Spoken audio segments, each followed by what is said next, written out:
أنا لست بخير، وكل شيء ليس على ما يرام، كل شيء لا يعجبني. هذا العالم كله شر، هذا العالم لا يسعني. كرهت القطار والباص وضجيج الأسواق، كرهت الطوابير والزحام، كرهت إشارات المرور وبياعي الغلال، كرهت الشاحنات.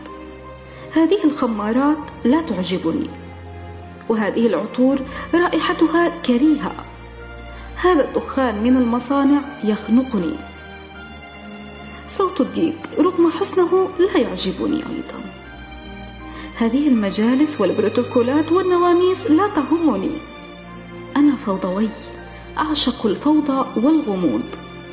تعجبني العتمة. كرهت الأضواء والضوضاء، كرهت الغوغاء.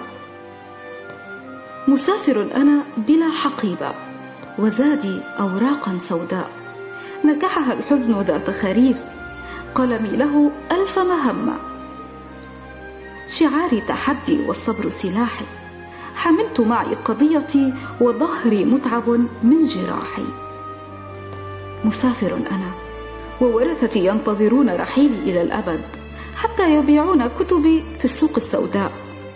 وأنا أمغط الأسى، أتعطر بالتفاؤل زمن التشاؤم. ألوك الخيبة، لا شيء يروق لي، لا شيء أخسره، لا شيء أعشقه. هذا العالم يكرهني، وكل الأحبة رحلوا.